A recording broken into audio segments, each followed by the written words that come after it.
मैंने अपना वहाँ विषय चल रहा था ना कि कोई व्यास जी महाराज कथा कह रहे थे, तो कथा शाम तक समापन हुई, जो पूर्ण समापन नहीं, उस दिन का जो समापन हुआ, तो अब लोग आप जैसे लोग जाके बैठ के और व्यास जी से प्रश्न करने लग गए। तो व्यास जी बोले हाथ जोड़ के, भाई बंधु लोगों, मैं आपके प्रश्न का उत्तर नहीं दे सकता। ऐसा नहीं कि मैं शाब्दिक उत्तर नहीं दे सकता, दे सकता हूँ, लेकिन जिस वृत्ति से आप मुझसे प्रश्न कर रहे हैं वो मेरी वृत्ति नहीं है। मेरी वृत्ति तो इस कथा के 7वें दिन जो धन प्राप्ति होगी ना, मेरा लक्ष्य वो है। तो मैं अब आप आध्यात्मिक दृष्टि से पूछ रहे हैं, विरक्त दृष्टि से पूछ रहे हैं, और वो मेरी वृत्ति है नहीं, तो मैं आपको अगर बता भी दूंगा ना तो उसका कोई प्रभाव नहीं होगा।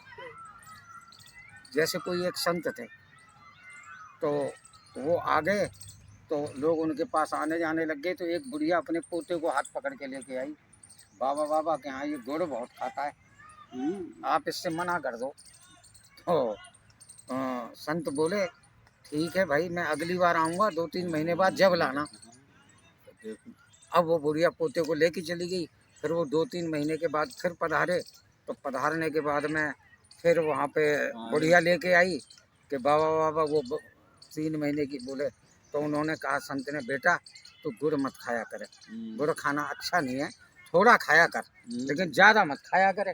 तो इतना कह के छोड़ दिया। तो बुढ़िया बोली बाबा ये बात तो तुम उसी दिन कह देते।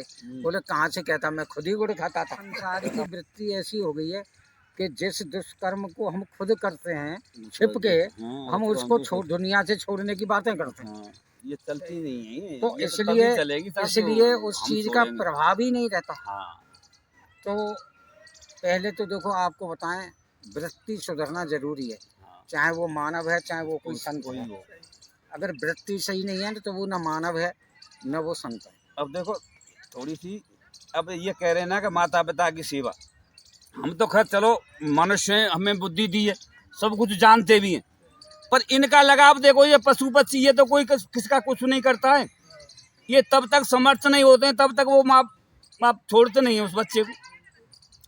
चिड़िया है वो तब तक उसके पंख नहीं आते हैं, तब तक उसको वहीं चुगा ला के दे देती है और आना सिखा के जाती है। हाँ, जब तक और पशु पक्षी हैं, इन्हें कोई देखो जो बच्चे वैसे नहीं हो जाते हैं, इनके साथ चलने लगे तब तक ये छोड़ते नहीं। और जंगल के पशु को देखेंगे तो आप तो ताज्जुब भी करेंगे, वो तो ऐसे घेरे में मतलब उसको बीच में खड़ा करके, और जब गाय कोई भैंस भी आती है उसको बीच में कर लेते हैं, और ऐसी सेना बना लेते हैं कोई जानवर उस पर अटैक नहीं करे। उनको तो ये ज्ञान प्रकृति ने तो दिया है। अपने तो हम तो सब कुछ जानते हुए भी नहीं करते। माँ अपने प्राणों को दांव पे लगा देती है, पर उसको आने नहीं देती है। तो ऐसी बात है साहब, ये उसी की लीला है। बस कोई व्यक्ति जा रहा था, तो रास्ते में एक आम का बगीचा पड़ा।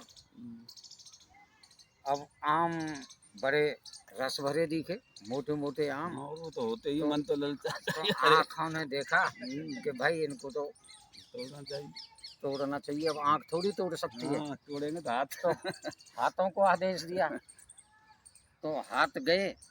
अब हाथ बगड़ जाए थोड़ी तोड़ सकते हैं, तो पहुंचेंगे तो पैरों का संकेत मिला, तो पैरों से गया, हाथों से फिर तोड़ा, और फिर रसना ने उसका स्वाद चखा। रसना ने, क्योंकि स्वाद न तो आंख ले सकती है न हाथ ले सकते हैं न पैर, तो स्वाद तो रसना ही लेगी। अब रसना ने स्वाद लिया और वो अंदर पेट में जाके संग्रहित हो गया। अब वो माली देख रहा था बगीचे का। अब वो चला, बोले इसने आम तोड़ के खा गया, जाके 2 लठ दिए। अब 2 लठ दिए, आंखों में आंसू आए, पढ़ा गया। तो लोगों ने प्रश्न किया, महाराज ये तो न्याय नहीं है। आंखों ने देखा, हाथों ने तोड़ा, पैर चल के गए, और पीठ क्यों पिटी? बोले भाई तुम्हारा विषय एक अलग ही है। तुम एक बात बताओ कि आंखों ने देखा, हाथों ने तोड़ा, पैरों से चल के गया, रसना ने स्वाद लिया और पेट में संग्रहित था, पर एक बात बताओ, जब लठ पड़े तो आंसू किसके निकले? बोले आंख के। तो दुख किसको हुआ? बस तो ये न देगती तुम्हें काय को तोड़ो, तो काय को आगे तोड़ो? तो ये आंखें नहीं लगाइए बेल्ट। तो बोले आप सोच रहे हैं कि पीठ पे डंडा पड़े, न्याय नहीं हुआ। बोले रोना तो आंख को ही पड़ा। जिसने देखा उसी को रोना पड़ेगा। हाँ, तो ये तो जी संसार है। कर्मकांड में भगवान जब जंगल में चले गए तो वहीं की तो वो है, तो वहाँ एक दिन जंगल में बैठे हुए थे पट के सलाह पे, तो वहाँ कुछ लक्ष्मण जी फूल तोड़ के लाए। फूल तोड़ के लाए तो परमात्मा ने बोला कि यहाँ बैठे बैठे क्या करें, कुछ सीता जी के लिए कुछ वो ही बना ले। तो वहाँ वो उनके फूलों के अपने सीता जी के आभूषण बनाने लग गए। कई तरह के आभूषण बनाए, उनको बालों के बनाए, कुछ नार के बनाए, कुछ हाथ पैरों के बनाए, और वो आभूषणों को उनको पहना दिए। और इतने में वो वहाँ जयंत आ जाता है परमात्मा को वो देखने के लिए कि ये क्या है वो कर रहे हैं। तो जयंत वहाँ उनके पैर में जाके चोंच मार देता है, तो वहाँ उनके पैर से रुदन निकलता है। तो भगवान ने एक वैसे ही वहाँ तिनका पड़ा हुआ था, जयंत ने वो चोंच मारी। हाँ, चोंच मार के फिर वो उसको परमात्मा ने उसके पीछे बाण छोड़ दिया है सिंह का, उसको लेके भगा जा रहा है। जब वो देखता है कहीं पीछे तो उसके पीछे ही बाण दिख रहा है, तो फिर वहाँ अपने पिता इंद्र के पास जाता है। तो इंद्र ने उसको मतलब वहाँ बैठने के लिए मना कर दिया कि भाई यहाँ परमात्मा से जिसने दोष किया है उसको बैठने की तो यहाँ इजाजत है ही नहीं। उसकी कोई रक्षा नहीं कर कोई सकता। रक्षा नहीं करेगा जिसने परमात्मा से पैर बसा लिया है। तो वो सभी देवी देवताओं के पास गया है, पर किसी ने उसको बैठने की सलाह नहीं दी। पर उसको नारद जी मिल जाते हैं रास्ते में। नारद जी ने फिर उसको सलाह दी है, ऐसा करो तुम वहीं जाओ, इसका इंतजाम वहीं होगा। तो वो डरता डरता बेचारा फिर वहीं परमात्मा के पास आया है। तो परमात्मा ने फिर उसकी एक आंख को, भाई इसको सजा तो मिलनी चाहिए, तो उसको एक आंख फोड़ दी है, एक आंख का ही कर दिया। तो वो तारा उसका दोनों आंखों में इधर उधर घूमता फिरता रहता है, वो वही तारा त्राहिमाम पहुंच त्राहिमाम गया। काग चेष्टा भको न ध्यानम स्वान निद्रा तथैव च अल्पहारी गृह त्यागी विद्यार्थी पंच लक्षण। कौवे जैसी चेष्टा होनी चाहिए। हाँ, बगुला जैसा ध्यान। हाँ, विद्यार्थी के लिए कहा है। हाँ, विद्यार्थी के लिए तो जो चेष्टा है ना वो कौवे जैसी किसी के अंदर नहीं है। अभी आप यहाँ बैठे हो ना, आप उसकी तरफ हल्की सी उंगली कर दो, हाँ, तभी चला जाए। तुरंत उड़ जाएगा। पक्षी नहीं उड़ाएगा कोई। हाँ, वो उसकी इतनी वो है। चतुराई है।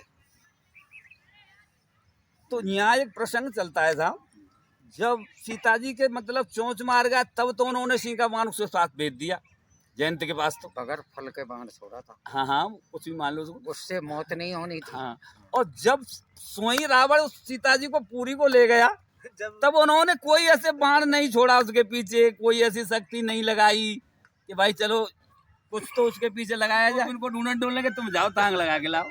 ऐसा है। तो ये लीला लीला नहीं, यहाँ समावेश गोस्वामी जी महाराज का, ये पहले भी आपको बता चुका हूँ कि जो रामचरितमानस है ना, वो एक स्थिति से नहीं चलती, कहीं वो व्यवहार में चलती है और कहीं वो आध्यात्मिक में चलती है। कई बात जहाँ जैसी हाँ, जरूरत पड़ती है वहाँ तो वैसे ही अरण कांड में जहाँ वो विषय चल रहा है ना उससे संबंधित, तो वहाँ के आध्यात्मिक का विषय है, और रावण की जो है वो वहाँ व्यवहार में लीला हो रही है। तो अगर व्यवहार में आप आध्यात्मिक खोजेंगे तो आपको शंकाएं प्रकट हो जाएंगी, और परमार्थ में आप व्यवहार ढूंढेंगे तो शंका प्रकट हो जाएगी। शंकाई का तो निवारण किया गया इसमें। हाँ, सबकी शंकाओं का निवारण किया गया। तो वहाँ एक बार बताइए, कब कब नहीं कहा, कब कब संकेत नहीं हुए कि चाहे तो यहीं से रावण को मार सकते हैं? हाँ, लेकिन फिर वो मानव लीला नहीं रहती। हाँ, मतलब हम लोगों को कुछ जो संकेत देना चाहते हैं वो तो संकेत नहीं मिलता। तभी तो मिला जब ये पूरा पाठ किया तब जाके हमको ये मिला। वो व्यवहार को समझा के लीलाएं कर रहे हैं, और कृष्ण योगेश्वर होके बैराग धारण करके उस हिसाब से लीलाएं की हैं। उन्होंने तो ये कहा है कि हंते को हनिए पाप दोष न गिनिए। और फिर आप कर ही नहीं रहे। वो तो ये कह रहे हैं, तुम तो ये समझो कि मुझे तो से तो निमित्त द्वारा कराया जा रहा है। जा रहा है। देखिए, अगर मैं कर ही घर का कोई मालिक है, व्यवस्थापक है, और वो घर की पूर्ण व्यवस्था करता है, लेकिन उसके मन में ये भावना है कि मैं इनका पालन मैं कर रहा हूँ, यही पाप है।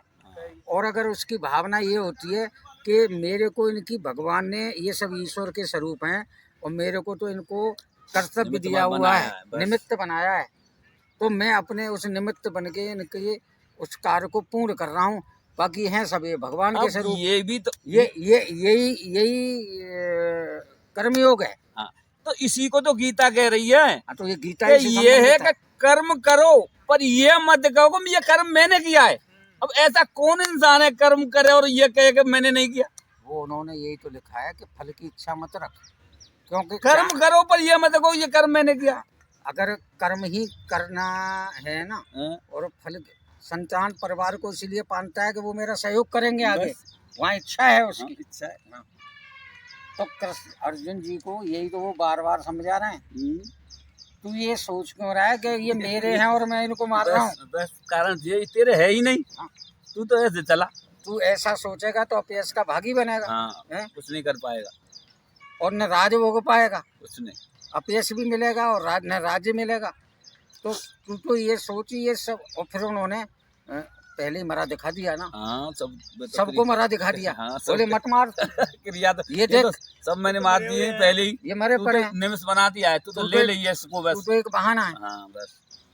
तो और फिर ये भी क्वेश्चन किया है कि प्रभु आप ये तो कह रहे हैं कि युद्ध करूं और मैं अपनों को इनको मारूं, पर ये मारने का मुझे पाप लगेगा, उसका भागी कौन होगा?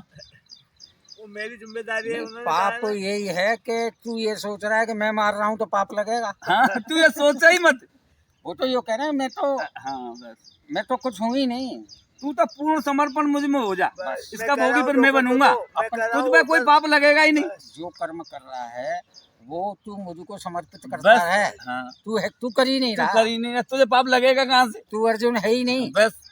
आज का इंसान कैसे समझेगा इसको? 1 रुपए भी किसी को देता है तो 18 बार के बात है। लाला हमारा नंबर तो हाई डायर, हमारी लिस्ट में नाम ही नहीं है। कल रास्ते में जा रहे थे तो वो याद नहीं आया था, चैतन्य महाप्रभु थे, संतु हैं बहुत। हाँ। तो वो जा रहे थे, अब वो अंधेरा था तो चोर मिल गए, झट पकड़ लिया तो उनकी तलाशी वलाशी ली तो कुछ था ही नहीं। तो बोले भाई तेरे पे कुछ नहीं है? तो चैतन्य महाप्रभु बोले भैया है तो बहुत कुछ, ले सकते हो तो ले लो। ले जाता तुम पे। तो तुम पे अब बार बार तलाशी लें, कुछ मिले ही नहीं तो पीटना शुरू कर दिया। वो पूछे कहाँ है, कि है तो बहुत कुछ, ले सकते हो तो ले लो। अब वो चोर तो अपनी वृत्ति में और चैतन्य महाप्रभु अपनी ज्ञान वृत्ति की में। बात कर रहे भाई, तो तुम ले तो तुम ले लो। उनकी पिटाई शुरू हो गई। बोले बहन जो कहाँ छपा रखा है, बुढ़ा बता नहीं रहा है। सब जगह टटोरे। अब मारते मारते बेहोश हो गए। जब बेहोश हो गए तो छोड़ के भाग गए। फिर मिला कुछ नहीं, भाग गए। अब सुबह लोग गांव से निकल के खेतों की तरफ भागे तो देखा कि बाबा चैतन्य महाप्रभु पड़े, तो उठा के लेके हॉस्पिटल ले गए। वहाँ जाके भर्ती कराया। भर्ती कराने के बाद डॉक्टरों ने इलाज शुरू किया, लोग लग गए। तो अब उन्हें होश आया। तो जैसे ही होश आया तो बोले बाबा महाराज आपकी लीला बड़ी अनंत है। अरे जब तुम्हें सेवा ही काई करनी पड़ती, रात को मारा ही क्यों था? रात को तुमने पीटा ही क्यों, जो अब सेवा करनी पड़ रही है? तो इस वृत्ति के लिए कृष्ण कह रहे थे कि वो चोर में भी मुझे ही देख रहा है और क्या, और डॉक्टर में भी मुझे देख रहा है। वही है सब। तो जहाँ समत्व भाव आ जाए, समत्व भाव आता है, बराबर का भाव आ जाए, समत्व भाव सब में समझने लग जाए। हाँ, इनका मतलब ये दुर्गंध और सुगंध में अंतर नहीं माने कोई। अंतर उसको महसूस ही नहीं, महसूस नहीं, वही समानता का तो वो है। वो समत्व भाव है। सही। अभी आज के कलयुग में तो साइए फिट होने वाला नहीं, क्षणिक होता है, सड़क से कुछ हो नहीं रहा। क्षणिक से कुछ नहीं हो रहा। हाँ, कहता रहा हूँ, ये तो आज के इस संसार में मेरे हिसाब से कोई भी व्यक्ति ऐसा नहीं है जिसमें सूक्ष्म रूप में भक्ति जीवित नहीं हो। हाँ, सब में सूक्ष्म है। भक्ति सबके सब अंदर है। सबके अंदर सब कैसा भी है हर इंसान में है, पर वो देखने का सवाल पूर्ण अलग वो है। पूर्ण पूर्ण नास्तिक कोई नहीं है, हाँ, कहीं न कहीं आस्तिकता सबके अंदर सब छिपी हुई है। जरूर आप कोई ऐसा नहीं। इसका प्रमाण देखिए, इतने बड़े शराबी हैं, शराबी पीते हैं, पहली बात तो पी के मंदिर की तरफ जाएगा नहीं, और अगर घुस भी गया तो जूते उतार के ही जाएगा। रहता तो उसको ज्ञान रहता है।